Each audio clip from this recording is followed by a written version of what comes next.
Mr. Speaker, sir, this budget was indeed eagerly anticipated, and for good reason. We've had last year, 2019, the worst economic performance of this country in the last 15 years.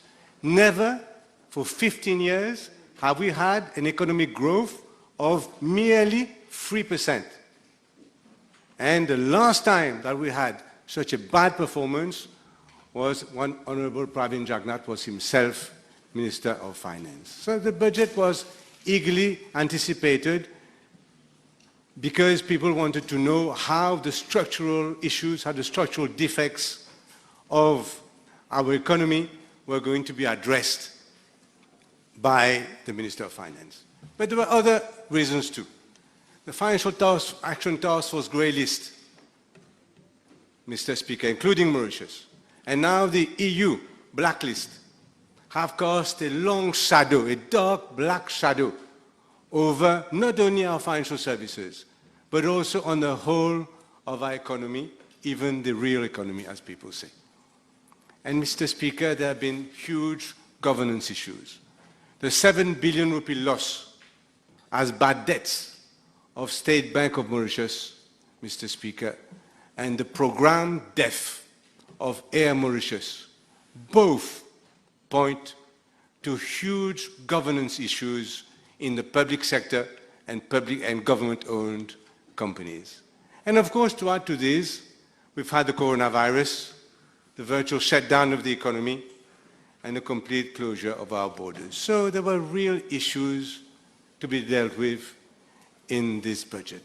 It can therefore only be highly regrettable that this budget did not give hope, but brought confusion. Even today, people are confused. I've listened to the Honourable Minister of Labour. His speech was a little bit muddled, Mr. Speaker. I couldn't hear properly with his mask. So I'm not very much better off as far as what is being proposed by government for unemployment, transitional unemployment benefit, technical unemployment. I'm still confused. And so, Mr. Speaker, this budget is precise on minor issues of little importance to the nation and explains en passant only what it proposes on major issues, as if, I've been Minister of Finance, as if these measures were not ready. They were announced, but were not ready.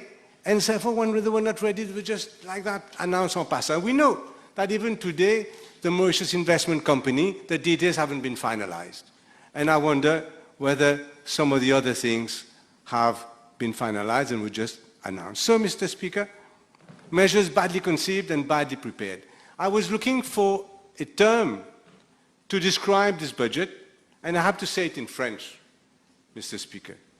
C'est un budget préparé par des apprentis sorciers. Et des apprentis sorciers. And I went to the dictionary to find the definition in case I didn't want to say something stupid. And if, Mr. Speaker, what is the definition of apprenti sorcier? Un apprenti sorcier est défini comme une personne qui déchaîne des événements qu'elle est incapable de contrôler. And for me, all these announcements, the changes that the Minister of Finance has proposed, badly, without consultation, of his own volition, smack, Mr. Speaker, of an apprenti sorcier, first time Minister of Finance, not really knowing what the impact and the real impact of his measures are going to be. So, Mr. Speaker, au lieu de relancer l'économie, this budget fragilise la reprise et surtout détruit la confiance, l'esprit de partenariat. Un budget rejeté par tous, the first time in so many years, rejeté par tous, syndicats, employeurs, professionnels et surtout les économistes. Yes, et surtout les économistes, Mr. Speaker, sir. And then, therefore, Mr. Speaker, a budget that is not fit for a time when our livelihood is threatened and our reputation is being destroyed. So I'll deal with, first of all, l'actualité de la semaine. On Monday, 8th June, a day to remember, Mr. Speaker, because on that day, and I'm happy that the Minister of Financial Services will speak after me, because I have a number of questions for him. On that day, Mr. Speaker, our presence on the blacklist of the EU became final. On that day, the government are always saying it is provisional, it can be contested and rejected by the Conseil européen and by the Parlement européen. But that, as far as I understand, on the Monday, 8th of June, that 1 month delay expired without any rejection of the act délégué from the... Okay, I'm doing my best, Mr. Speaker. You have gestured, you haven't told. Now you're telling. Now, on that day, Mr. Speaker, sir, our blacklist became final. Our presence on the blacklist became final. And in all fairness, the population was allowed to be told by government that information, should have been told that information, and should have also been told by the population, by the government, as to what was expected from now on. We are now on the blacklist final. How do we get out of it? But I'll come to that, Mr. Speaker, in a moment. So on that day, the blacklist became final. And the same issue, same type of issue, same problem relating to the same type of issue also happened. The World Bank issued its damning statement as to the sanctions that it will take against Burnmeister, BWSC, in a contract involving the CB, in a sale made to the CB, worth some 4.5 billion rupees. Sorry? What did I say? Oh, sorry, excuse me. African Development Bank. I got carried away. Quite right. Thank you. African Development Bank issued that warning, that statement, Mr. Speaker, for bribes paid to the Mauritian administration and others. Now, these bribes, I think, occurred 2015, 2016, not sure when exactly. But the fact remains that BWSC, Burnmeister, published as far back as February 2019 on its website and informed the CEB and presumably informed the African Development Bank that it had taken cognizance, had been made aware of a bribe being paid to Mauritian officials, and a bribe being paid to Mauritian officials, and this bribe, Mr. Speaker, sir, was paid to Mauritian officials and resulted in 5 of its employees being sacked, 5 employees of Burnmeister. This fact was known more than a year ago. CEB was formally apprised of this more than a year ago. CEB entered into correspondence with them more than a year ago. And my information, Mr. Speaker, sir, is that the board of CEB were verbally informed of the situation.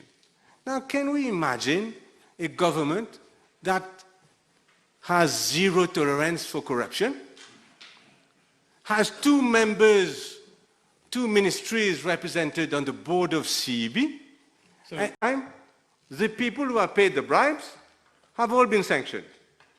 And the people who have accepted up to 1 billion rupees of bribes, we don't know what they are. Oh, really? As if the government today is waking up to this fact.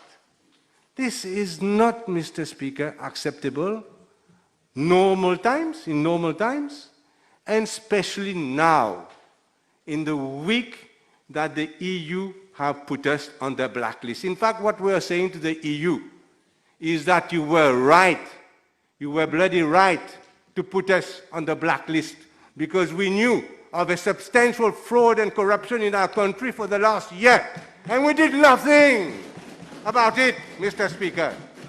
That is what we're telling the CEB, and that is what we're telling the EU. And that is a very serious matter. It is a very serious matter, because my deepest wish, when I think of the 15,000 people working in our offshore, who today are not sleeping because of the blacklist. And yesterday I was speaking to a major management company in the global business sector.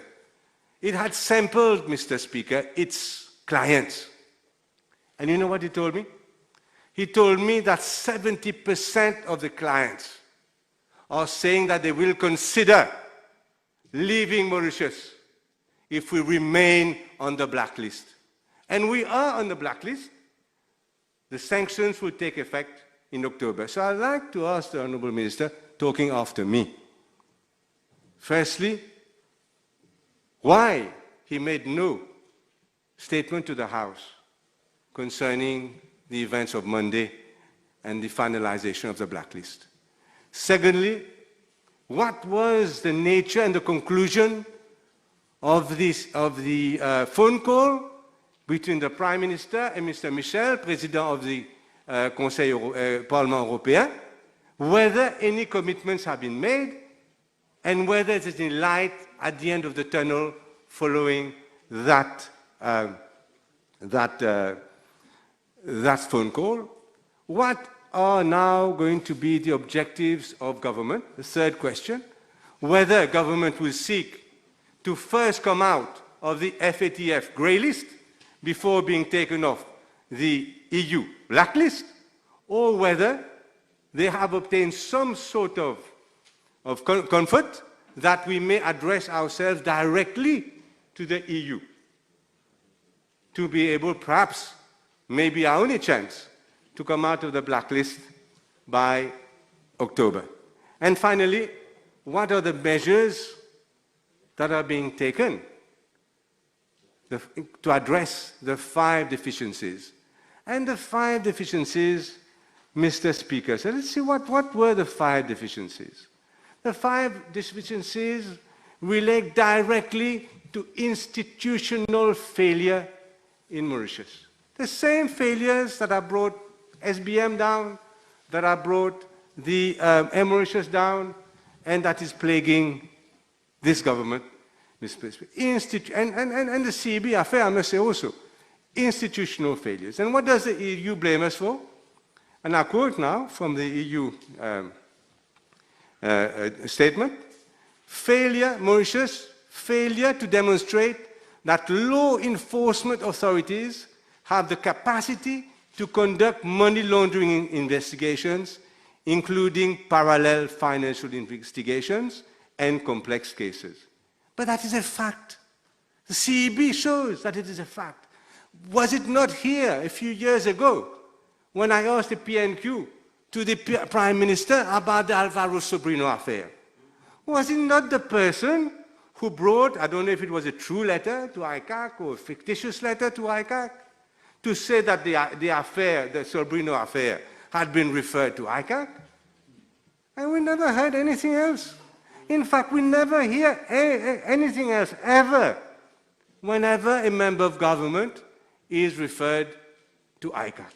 And this is the sort of thing, the sort of example that we're giving to the European Union. And I must say, quite sincerely, Mr. Speaker, if we do not deal properly, fast and aggressively regarding the CEB affair, we will never get off the blacklist, because we will be showing to the EU exactly what they do not want to see and they do not like in this country. And I will say, Mr. Speaker, that what is needed is an immediate commission of inquiry, as has been asked by yourselves, our party, and the leader of the opposition.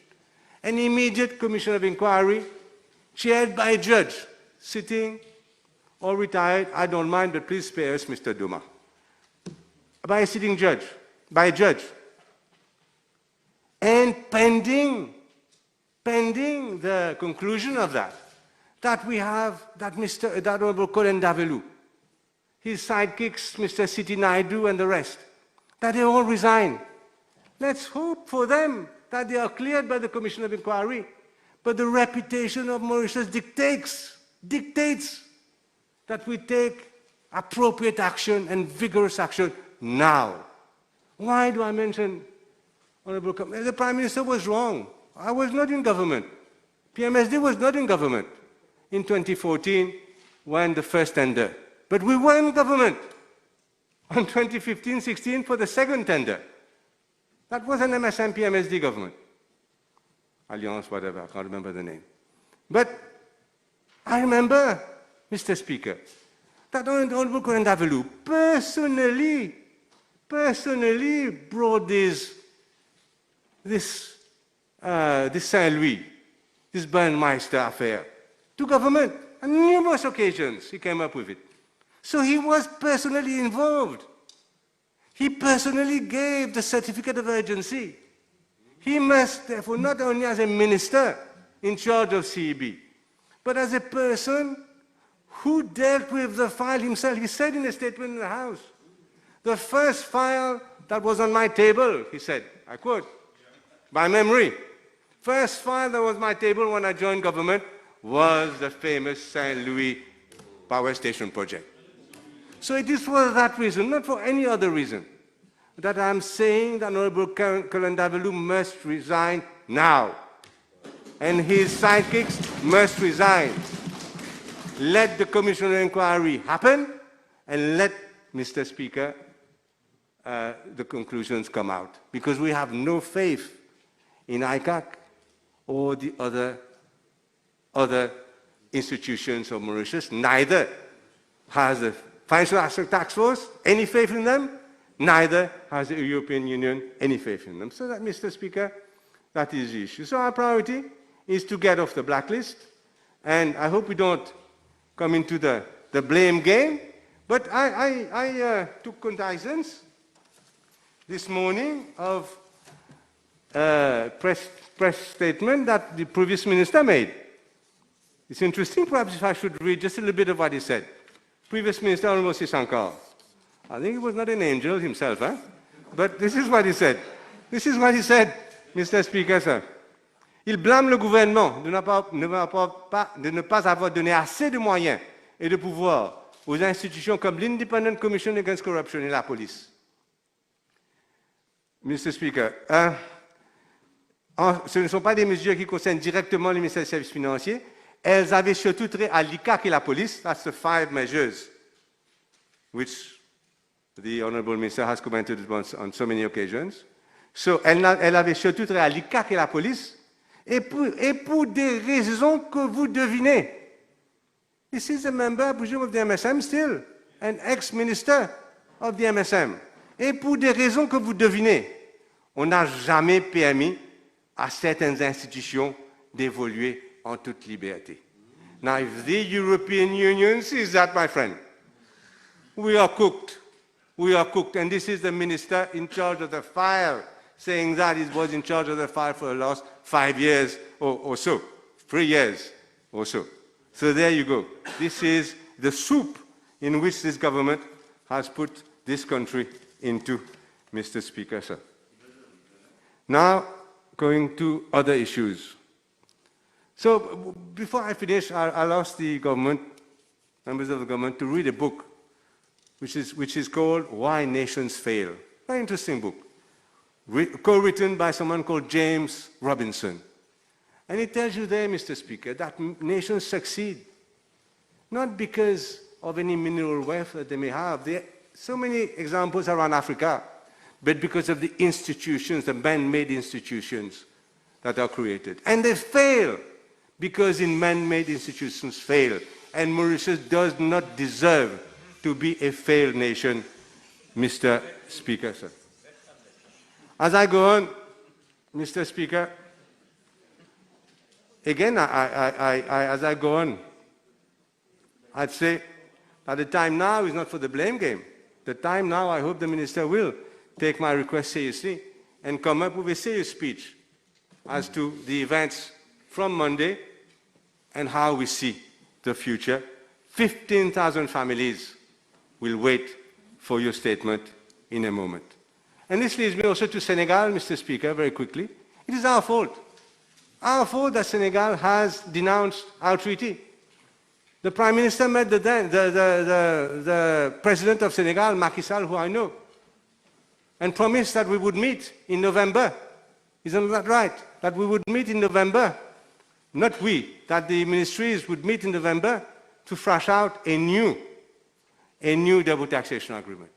But the November 2019 appointment was cancelled for reason of elections, and no new appointment given. And under pressure in Senegal, Macky Sall denounced the treaty. And Mr. Speaker, so this is why here it is opportune for me to ask for a rethink of our approach to Africa. Rethink, un autre regard. We need an emotional relationship, Mr. Speaker, with Africa. We should declare ourselves as the Africa Financial Center. The Indian issues are finished. Europe now has put us on a blacklist. We only have our friends in Africa. We should now restyle ourselves as the African Financial Center. We have much to offer to Africa. Not just like India, we had only tax concessions, but Africa will have much more. We have our laws, our political and economic stability, our court system, our lawyers, our accountants, our fund managers, our stock exchange. So, Mr. Speaker, let's move away, as far as Africa is concerned, from fiscal advantages. Let us offer ourselves to renegotiate any harmful tax clauses that may be left in the 13 DTAs, double taxation agreements that are left with Africa. And let us, Mr. Speaker, expand the number of IPPAs, investment promotion and protection agreements that we have with Africa, which are as important as DTAs, maybe more important than double taxation agreements. We should expand. We have only 5 in force. I signed a few, but they were never ratified after I left by the African countries. We need, Mr. Speaker, to expand our IPPAs and offer ourselves with a new vision of our relationship with Africa. Not a relationship which seeks to siphon up their taxes. They need it as much as we do, maybe more. We should offer to renegotiate if there are harmful clauses in any of these treaties, not wait for them to denounce them. There are only 13 left out of 54 countries. And, Mr. Speaker, we should offer this new partnership to Africa. Mr. Speaker, if I may move now to tourism. 24% of GDP, tourism and its related sectors. 125,000 employees. By far the biggest sector in Mauritius. Very, very badly affected by coronavirus. Through no fault of their own, I must say this. It is not something some company here and there has gone bankrupt because of some mistake. It is through no fault of their own. And these guys, the tourism industry, have never benefited from any safety net. Not all other sectors almost did. They never benefited from any safety net, from any tax incentives. And the state land rent is now, in part thanks to Ramasitanen, extremely high. So, Mr. Speaker, they are desperate. We were already on a downward trend last year with less tourists, and these tourists that came spending less money than previously. So the situation was dramatic even last year. And I don't agree with the measures that are being proposed. I find them utterly ridiculous. Utterly ridiculous. If, Mr. Speaker, the Mauritius Investment Company doesn't act quickly, not only for the large companies, but also for the small and medium companies, we are going to look at massive unemployment in the tourism sector. Massive unemployment. Let's hope that the MIC, I understand now is getting its act together, can come quickly into play. Mr. Speaker, I was one of the few ministers of tourism that gave importance to the product, not the marketing. I'll take an example. If I have a car, it's a very old car. I haven't cleaned it for 6 months. It's not starting. The wheel is flat. I put it on the website, even on the Liverpool website. Please buy my car. Who is going to buy my car at a decent price? No one. People are not stupid. You need to get the product right before you start marketing, and especially before you start branding. Because a brand is only a reflection of reality. Never try to have a brand that doesn't reflect your reality. And now it's going to be 50 million. For years, I was criticized for paying 40 million. Still, never criticize, never have a brand that does not reflect reality. So, Mr. Speaker, our hotels are empty. I say, Mr. Speaker, let's look at the product. Our hotels are empty. Our restaurants are empty. Our pleasure car operators are lying on the beach, nothing to do. and same for our tourism amenities. All are facing bankruptcy. No tourists, however, Mr. Speaker, also represent a huge opportunity to renovate, refurbish. Let's give them the finance, cheap loans. Let's give them the money through MIC. Let's give them that money so that we have a completely refurbished tourism sector, tourism accommodation sector over the next 6 months. Let's have a completely new product, revamped, fantastic, for which we're pleased to market. Mr. Speaker, we need to give support to the hotels, to the restaurants, to all the tourism operators, so that they can maintain employment. And I'd like to see clearly set out. I don't know what the Prime Minister would announce in a few minutes or now, but I'd like to see plainly, Mr. Speaker, set out that we are subsidizing at least 50% of the monthly wages of the lower paid employees in the tourism sector. Because through no fault of their own, they cannot feed their families, and we need to ensure that there is no unemployment in that time period until recovery, Mr. Speaker. Now, but coupled with that, as we did in 2008, coupled with that, Mr. Speaker, let us offer an enormous package of training, technical skills, language skills, service delivery, courtesy, etc., to this extremely capable workforce during this period, so we take care of the hardware and we take care of the software, so that, again, as I say, in 6 months' time, we have an unbeatable tourism product. I would like, Mr. Speaker, for VAT to be suspended on all hotel and restaurant bills. Restaurants pay a huge amount of VAT because they have no deductible input. And that, Mr. Speaker, would ensure their survival, would ensure that Mauritians can better afford going to a restaurant and better afford to support our hotel industry in the times of need. 4 billion rupees, Mr. Speaker, is paid annually by the hotel sector and restaurant sector as VAT. I would like that, Mr. Speaker, to be suspended temporarily instead of wasting all this money on roads, etc., which nobody needs. Mr. Speaker, sir, I'm happy the Deputy Prime Minister is here, reducing substantially the electricity bill for hotels. Hotels, that is the biggest industry of Mauritius, 24%, as I mentioned. Yet they pay commercial rates, not industrial rates. And commercial rates are nearly twice as much as industrial rates. In these times of need, when they are just suffocating, this is the time, Mr. Speaker, to give them the discount and ask them to pay the commercial rates. The CEB has been accumulating billions of rupees. The latest internal report of CEB shows that the CEB has 5 billion rupees in cash. And do you trust CEB, Mr. Speaker, after the Burnmeister affair, with 5 billion rupees of cash? Would any sane person do that? Yet they do, because the Deputy Prime Minister and the CEB have always refused to reduce electricity rates, at least for businesses, even though the cost of electricity has gone down substantially, and CEB sits on 5 billion rupees of cash, which no doubt it will want to squander on things like CEB FiberNet, 500 million rupees, and not one single client. So, Mr. Speaker, here you go. I'll go very quickly. We need a vast campaign to clean up waste. We need to protect our beaches.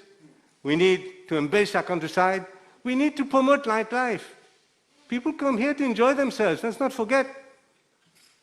We need taximeters in taxis. There's no future for taxis in Mauritius if there are no taximeters, at least in the hotel industry. Because no foreigner will sit in a taxi and be at the whim and mercy of the taxi driver as far as what bill he will eventually pay. We need to promote better gastronomy.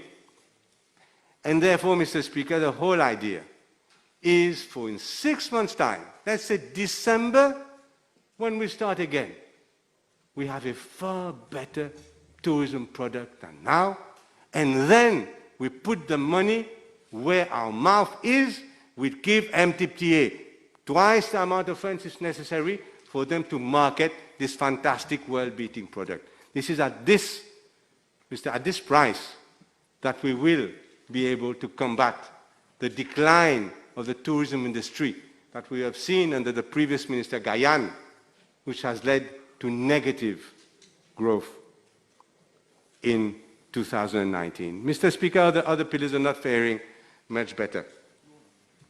Agriculture.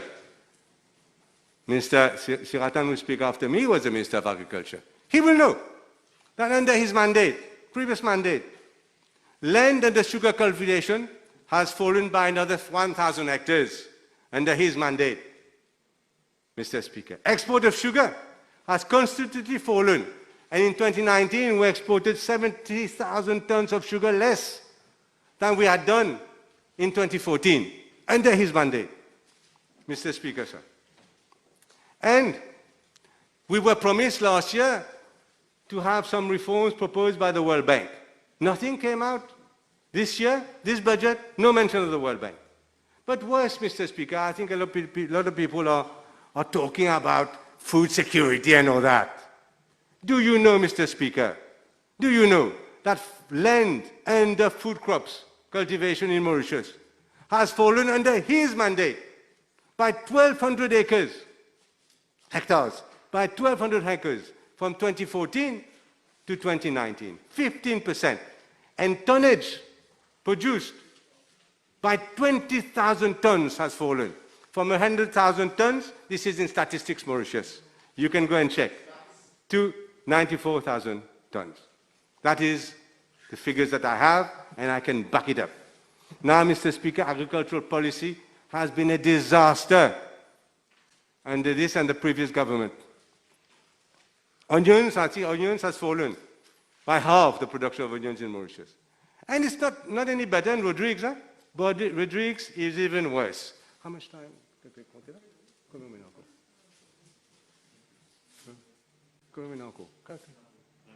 Okay. I'm told I have time, with your permission, of course. Now, manufacturing, same thing, Mr. Speaker. Dramatic fall in exports. 95 billion rupee export in 2014, 79 billion rupee export in 2019. And we are told this time again, we're going to have another report. The report for sugar hasn't come out yet. We're going to now commission a report for manufacturing. And construction, I'm not going to dwell on it because people have said it is misguided, Mr. Speaker, sir. It is only in the MSM School of Economics that you give so much attention to construction, because construction is Mauritius. All of it is imported, especially big, even the firms, the labor, the cement, everything is imported. So, except for the macadam. So, Mr. Speaker, this is why concentration on construction has given us an all-time record low, 15-year record low of growth in 2019. Now, I'm proposing, Mr. Speaker, that all non-essential construction should be postponed, and all construction, wherever possible, that are being done by foreigners should be similarly postponed, Mr. Speaker, sir, because obviously there will be some, and we should give priority to Mauritian entrepreneurs all the way. Now, Mr. Speaker, we've seen high taxation. I'll come to that in a minute. Dramatic depreciation in the rupee, 15% in 1 year, and no mention at all in the budget. And people are asking, Mr. Speaker, sir, after the bad times that we had in the 1970s, whether with this government we haven't gone from Ringo to Renga. This is what people are asking. High taxation, big depreciation, Ringo to Renga. And this is not what we want in this year, in the 2020s, Mr. Speaker, sir. Now, nothing, as I mentioned, to allay the fears of all the Mauritians concerning the dramatic depreciation of the rupee. And now I come to this 40% top rate, Mr. Speaker, sir. No one is refusing to contribute to the COVID effort.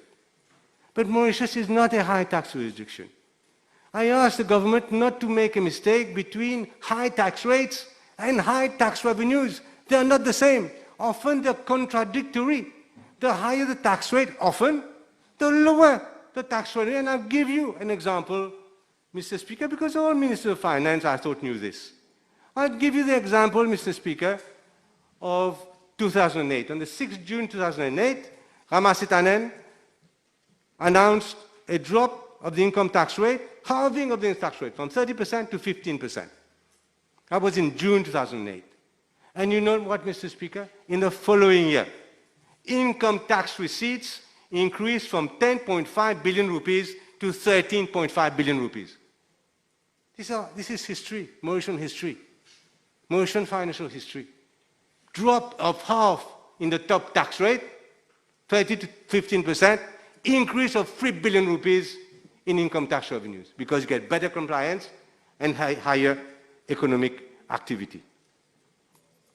So, Mr. Speaker, we have now this 40% tax, which I and many others will be happy to pay, perhaps a less reasonable amount, if it went to a definite fund and if that fund was administered during the COVID period, and its aftermath, in a transparent way with good governance, not the way that is being proposed at the moment, Mr. Speaker. It is dangerous. It may lead to a number of undesired consequences. And now, Mr. Speaker, let's come to this 9% CSG. We were offered this, we were presented with a CSG, contribution sociale généralisée, as if it was a pension contribution. But when you look at the estimates, you see clearly that it is treated like any other tax. It is 3 billion rupees of tax that is being put in the budget as from next year, taking social security contributions from 1 billion rupees to 4 billion rupees. That is what it is doing. And now, I asked a question this morning, because this money, we understand now, is going to use to top up the pension universelle. This is what we have been told this morning. Now, who is going to contribute? Firstly, who gets pension universelle? Everybody gets pension universelle. 100% of the population above 60 years old. Everybody, whether you are a public servant or whether you work in the private sector, you get your pension universelle. 9,000 rupees due to go up to 13,500. But why should it be that the CSG only it will be paid by the private sector employees? This is, in the whole hoo-ha, hoo-ha, is what I understood. Can you imagine that only private sector employees will, together with their employer, pay 9% of the salary to any amount, when this will not apply to the public sector, whereas that money will be used to pay both the public sector retirees and the private sector? There is something really dramatically wrong. Must be corrected, Mr. Speaker, sir.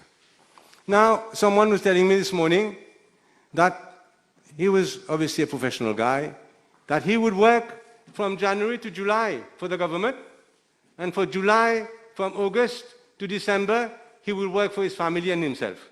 Because, in fact, when you add together all this, the taxes that this government is imposing will reach 60%, or 58.5% of remuneration. When you take the 40% top rate, the 9% CSG, the NSF, National Saving Fund, 3.5%, trading levy, 1.5%, and the PGRF, 4.5%. So again, Mr. Speaker, let's look at the situation of small island states. Are the Seychellois stupid? Can I ask you a question? Are the Seychellois stupid when the tax rate on Seychelles is 15%? Are the Maldivians stupid when their tax rate, top tax rate in Maldives, is also 15%? I don't want to mention Bahamas, 0%, Cayman Islands, 0%. Are these people going to have their heads? Seychelles is the richest country in Africa, ahead of Mauritius. But you understand, when you are small, you need to work, you need to attract, you need to be attractive. And so there's taxes that were going to reach 58.5%. We need to tread carefully, Mr. Speaker. It may have a negative impact. As I mentioned, lowering of tax rates in the past has brought higher tax revenues, and the government needs not high tax rates as if to punish certain people, but it needs high revenues to cater for its lavish expenditure. And lavish is the word for this government. So we need high tax revenues. We need to encourage companies. And Mr. Speaker, sir, this situation will encourage our own companies from moving out of Mauritius and headquartering elsewhere. And that is also a danger that we will face with this situation. It will discourage new investments. And of course, Mr. Speaker, it is going to be discriminatory vis-à-vis non-citizens. Can you imagine a serious Minister of Finance in any country? Let's say England. I can't remember his name, it's Rishi something, Sobnak, saying in Parliament that from now on, he will tax English residents at 40%, but foreigners at 15%, doing the same job, doing the same business. Is that fair?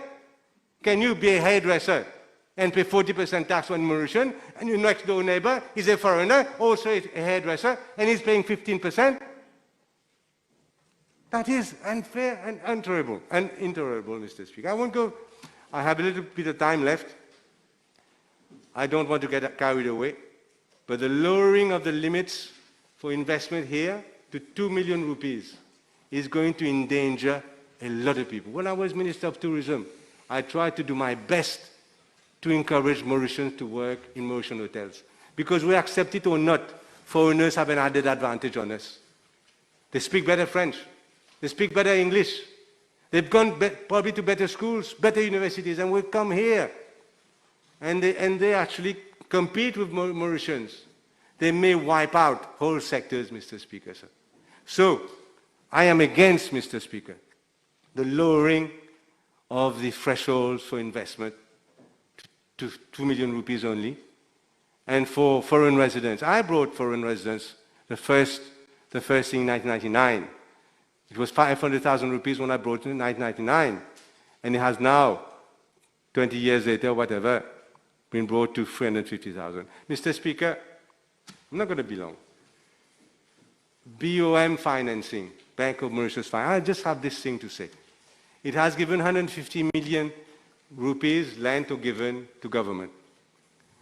It has the fonds propres. If you look at its last accounts in June 2019, Bank of Mauritius had the fonds propres to 28 million rupees.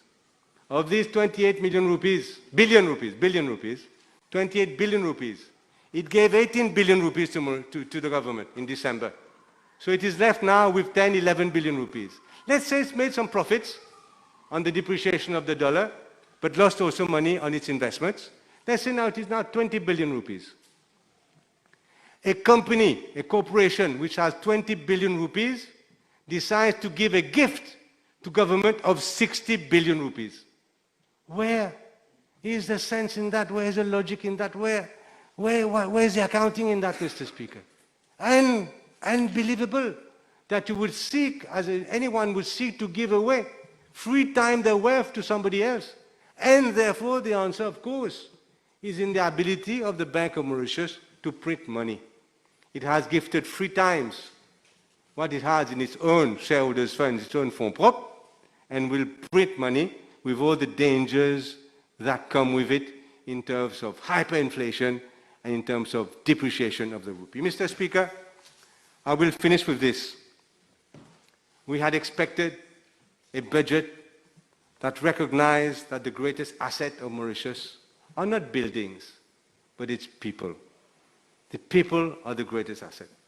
And we would have expected maximum effort, maximum funds to be put on stopping unemployment, which is just en passant, preventing and helping for chômage technique, and I hope that now, after hearing the Minister, some light is being offered, Mr. Speaker. We would have hoped for a budget that prevented, as far as is humanly possible, the closures that are expected in tourism and in the related industries. We would have expected a budget that gave the maximum helping hand to the weakest of this population, the people who will be out of work, who will be needing help, Mr. Speaker, sir.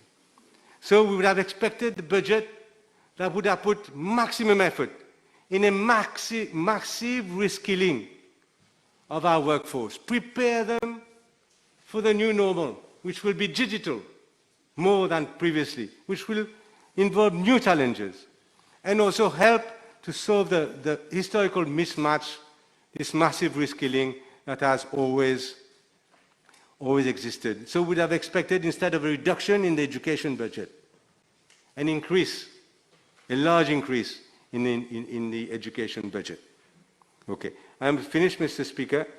Just to say this, I won't be able to finish completely, but I will say that I will ask the government to extend all the current youth employment programs, the back-to-work programs, the graduate employment schemes that are maybe ending up to December 2020. Extend them for a further year, because you do not want any youth at the moment, which are 23% unemployment. You don't want them sur le pavé, because for sure they will not get another job and they will go into drugs, into alcoholism, etc. So these programs, which will last 1 or 2 years, would need, Mr. Speaker, I will not have time to finish, it doesn't matter, but because I need to give time to my colleagues.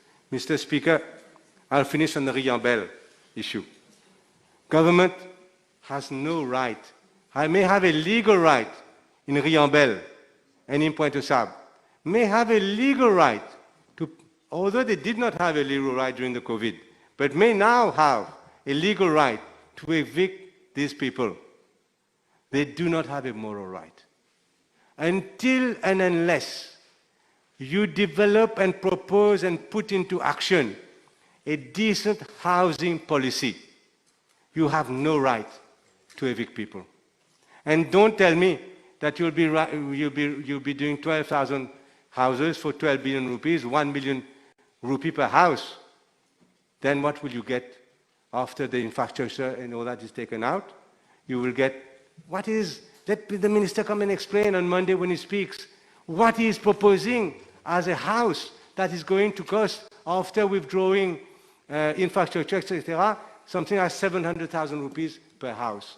What will the minister propose? Is it high-rise? Are we going to see the Chinese again here, building high-rise? Are we going to see ghettos? Because what I fear most is that when constructing housing, we in fact end up constructing ghettos. Mr. Speaker, so I will finish on that, and I'll finish, Mr. Speaker, to say that today my thoughts are with the 158 people living rough in Riambel under these cold winds, and the 100 people in Pointe-aux-Sables which are doing the same. My thoughts and my prayers are with these poor families, hoping, Mr. Speaker, sir, that somehow we'll be able to help them and help them on their way to prosperity. Thank you, sir.